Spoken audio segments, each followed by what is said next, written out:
The call came from a hospital in Phoenix that I'd never heard of at 11:47 p.m. on a Tuesday when I was reviewing quarterly financials for my consulting firm. "Is this Catherine Bennett?" "Yes. Who is this?" "This is Mercy General Hospital in Phoenix. We have a patient here, Robert Bennett, who listed you as his emergency contact. Are you his daughter?" I hadn't heard my father's name spoken aloud in 23 years. Not since I was 10 years old, and he'd packed a duffel bag, told my mother he couldn't do this anymore, and walked out of our house in suburban Chicago without looking back. Yes, technically. What happened? Mr. Bennett was admitted 3 days ago with a severe infection. He's stable now, but he'll need ongoing care and medication. We're calling because he has no insurance and significant medical debt. Since you're listed as his emergency contact, we wanted to discuss payment options. He listed me as his emergency contact. The absurdity of it almost made me laugh. He hasn't spoken to me in 23 years. He abandoned me when I was 10. Why would he list me? The nurse's voice became carefully neutral. The tone healthcare workers use when they realize they've stepped into family drama. "I don't have that information, ma'am. I'm just calling to discuss the outstanding balance of $47,000 and growing. If you're not able to help with payment, we'll need to make other arrangements." "Other arrangements like what?" "We can't discharge him to homelessness, but once he's stable enough, we may need to transfer him to county facilities. His care will be less comprehensive there." I should have said that wasn't my problem. Should have told them to contact whatever family he'd built after leaving us, whatever new life he'd created that was more important than his daughter. Should have hung up and gone back to my financials and forgotten Robert Bennett existed, just like he'd forgotten I existed. Instead I said, "What does he need?" 3 days later, I was on a plane to Phoenix. I'd told myself I was just going to assess the situation to see what was actually happening before committing to anything. I wasn't going to pay his bills. I was definitely not going to be responsible for a man who'd walked away from his responsibility to me. But I'd also made one call before booking the flight, to my therapist, Dr. Martinez, who I'd been seeing for 6 years as I worked through childhood abandonment issues. "I'm not saying you should help him," she'd said carefully, "but I am saying that if you do, make sure you're doing it for the right reasons, not because you think it'll make him love you or acknowledge what he did wrong, not because you're trying to prove you're better than he was. Do it only if you can do it with no expectations of getting anything back. That's a pretty high bar." "It is, which is why most people in your position wouldn't help. And that's okay too. You don't owe him anything, Katie, not after what he did." Robert Bennett was in room 437, a semi-private with another patient behind a curtain who was snoring loudly. My father, because he was still that, biologically if nothing else, was asleep when I walked in. He looked old. That was my first thought. Not angry or vindictive or even sad, just old. He was 57, but he looked 70. Grey hair, weathered skin, thin frame under the hospital blanket. Nothing like the vigorous 40-year-old who'd walked out of our house saying he needed to find himself. I sat down in the chair by his bed and waited. Eventually he stirred, opened his eyes, saw me. "Katie!" His voice was hoarse. "Is that really you?" "It's Catherine now. Nobody calls me Katie anymore." He absorbed that. "You came. The hospital called, said you needed help and listed me as your emergency contact. Why would you do that? Why would you think I'd come?" "I didn't think you would. You were the only person I could think of, the only family I had left. I stopped being your family when you walked out 23 years ago." "I know." He closed his eyes. "I know I have no right to ask for anything. I know what I did. I know I destroyed everything. There was nobody else to call. Now what about your other family, the one you left us for? There was no other family, no other woman, if that's what you're thinking. I left because I was drowning, because I was 34 with a wife and kid and a mortgage and a job I hated and I couldn't breathe. So I ran, like a coward, like the worst kind of coward. You ran, I repeated. And where did you run to? Everywhere. Nowhere. I spent a few years in California, worked construction, moved to Colorado, worked at a ski resort. Ended up in Phoenix doing odd jobs, never settled, never built anything, just drifted. Because it turns out running away doesn't fix whatever's broken inside you. It just makes you broken and alone. I sat with that for a moment. Mum died 6 years ago. His face crumpled. I heard. I'm sorry. I should have come to the funeral. I should have reached out. I thought you'd be better off if I stayed gone. We were better off. We were fine without you. Mum worked 2 jobs and put me through college. I built a career, started my own consulting firm. I'm successful. I'm happy. I did all of that without you. I'm glad. I'm so glad you're okay, that you didn't let what I did destroy you. It did destroy parts of me, I said honestly. I've been in therapy for 6 years dealing with abandonment issues. I have trouble trusting people. I push people away before they can leave me. I'm 33, and I've never had a relationship last longer than a year because I'm always waiting for them to realize I'm not worth staying for. So no, it didn't destroy me completely, but it damaged me plenty. He was crying silently now, tears running down his weathered face into the hospital pillow. The hospital says you owe $47,000 and you have no insurance. I know. I'm sorry they called you. I'll figure something out. Declare bankruptcy, I guess. It's not your problem.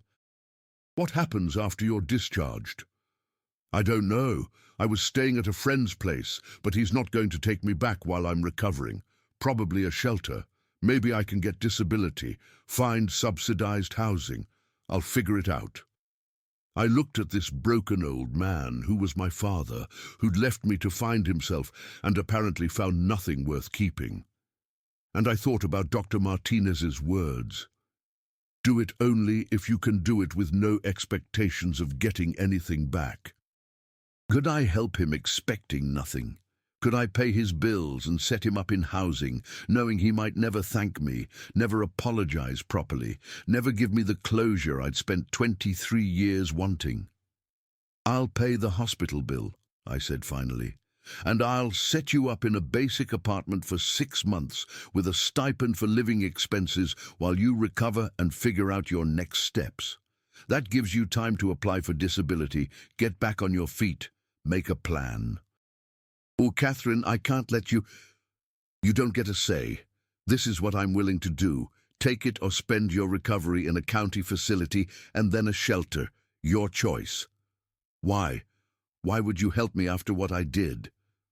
I thought about that. Because I'm not you. Because when someone needs help and I have the ability to give it, I help them.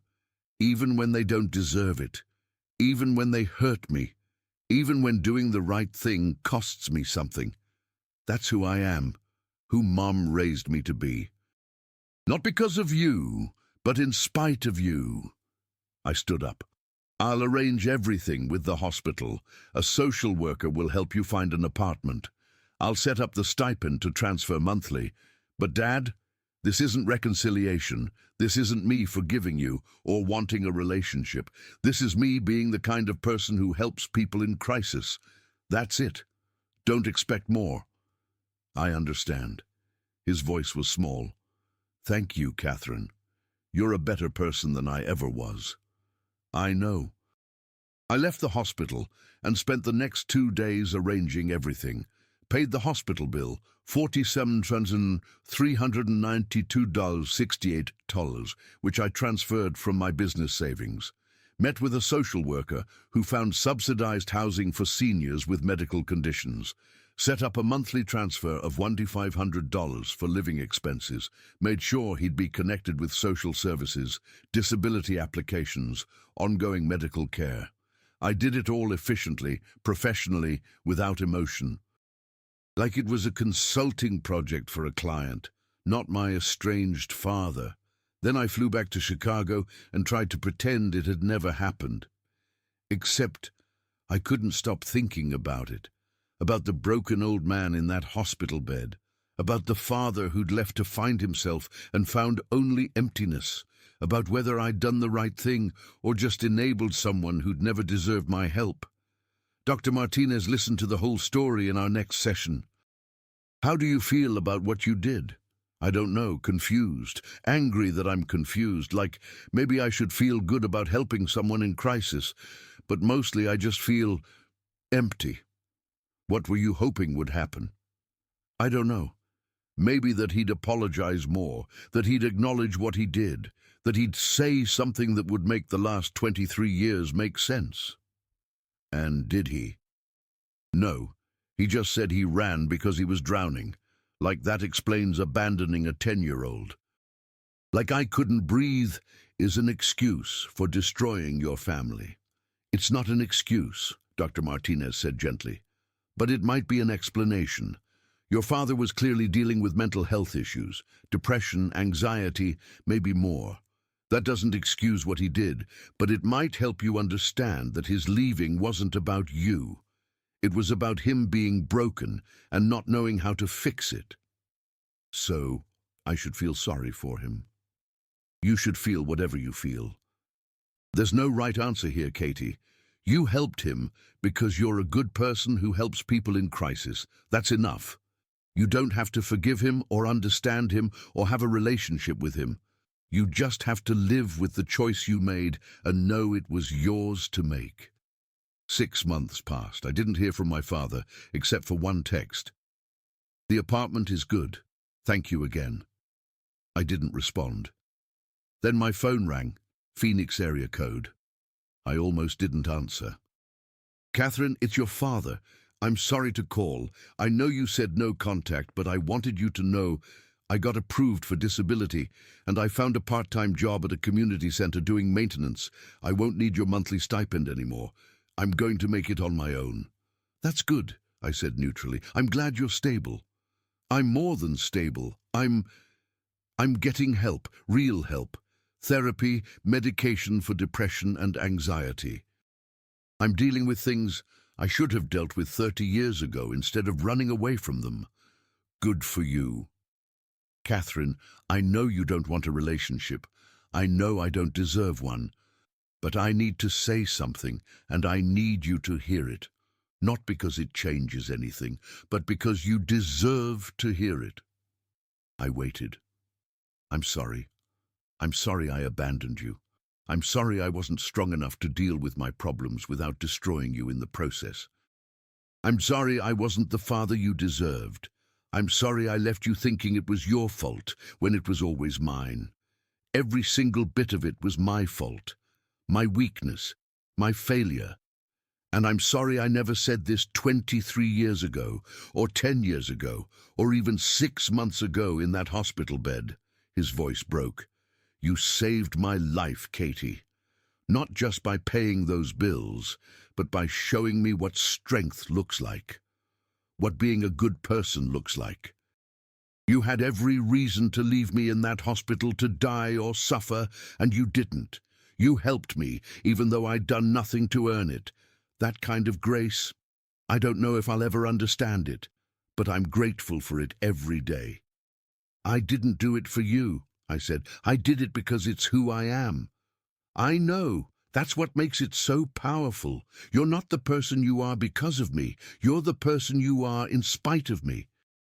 And I'm so proud of you, even though I have no right to be proud, even though I contributed nothing to who you became. You're extraordinary, Katie. Catherine. And I'm sorry I wasn't there to see you grow into the person you are. I was crying now, silently, tears running down my face in my living room. I don't know what to do with this. You don't have to do anything with it. You don't have to forgive me or have a relationship with me or anything else. I just needed you to know that I see you, that I recognize what you did for me, that I'm sorry for all of it. That's all. After we hung up, I sat on my couch and cried for an hour. Not sad crying, exactly. More like release. Like something I'd been carrying for 23 years had finally been acknowledged, and I could put it down. Dr. Martinez was right. I hadn't paid those bills to make him love me, or to get closure, or to prove anything. I'd done it because helping people in crisis was who I was, and he'd never be my father again. That door had closed when I was 10, and he walked out. But maybe he could be Robert, a broken man I'd helped once when he had nobody else. 3 years later, I got a call from Phoenix again, but this time it was my father's voice. "Catherine? I'm calling because, well, I wasn't sure if you'd want to know, but I'm getting married." That surprised me. Married? To who? Her name is Susan. She's a counselor at the community center where I work. We've been together for 2 years. She knows everything about my past, about you, about what I did. And she still wants to marry me somehow. That's good. I'm happy for you. I'm not calling to invite you to the wedding. I know that would be too much to ask. But I wanted you to know, and I wanted to tell you, that the man Susan is marrying, the man I am now, he only exists because you gave him a chance to become someone better. You saved my life 3 years ago, and in saving it, you gave me the opportunity to build a life worth saving. I'm glad it worked out. Catherine, he hesitated. Would you ever want to meet? Just for coffee? No expectations, no demands, just, I'd like you to meet Susan, and I'd like to know more about your life if you're willing to share. I thought about it for a long time. Maybe someday. Not yet. But maybe someday. That's more than I deserve, thank you. 5 years after paying those hospital bills, I did meet him for coffee, and Susan, who was kind and grounded and somehow loved the broken man my father had been, we talked for 2 hours, carefully, gently, about safe topics like my work and his job and Susan's counseling practice. It wasn't reconciliation, it wasn't redemption. But it was something, an acknowledgement that we were both real people, that the past had happened but didn't have to define everything forever, that maybe there was room in the world for both truths, that he'd abandoned me and broken me, and that he was now trying to be better. I still saw Dr. Martinez, still worked through abandonment issues, still had trouble with relationships. Paying his bills hadn't magically healed me or fixed our relationship or given me the father I'd lost. But it had given me something else, the certainty that I was the kind of person who helped people in crisis, even when they didn't deserve it. Especially then. My father abandoned me when I was 10. Left me with a mother who worked herself to exhaustion, with abandonment issues I'd carry for life, with a hole where a father should have been. 23 years later, when he was sick and broke and had nobody else, I still paid his hospital bills, still set him up in an apartment, still gave him the chance to rebuild that he'd never given me. Not because he deserved it, he didn't. Not because I wanted reconciliation, I didn't. Not because I'd forgiven him, I hadn't. But because helping people in crisis was who I was. Because being better than the people who hurt me was more important than making them suffer the way they made me suffer. Because grace wasn't about worthiness. It was about choosing to be kind, even when kindness wasn't owed. He'd walked out without looking back. I'd written a check without expecting anything back, and somehow, impossibly, that had been enough.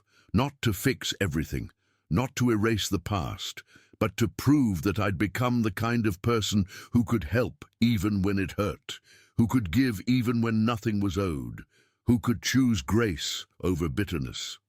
My father had taught me what abandonment felt like, but in helping him anyway, I taught myself what strength was. And that was a lesson he could never take away from me, no matter how many times he'd left.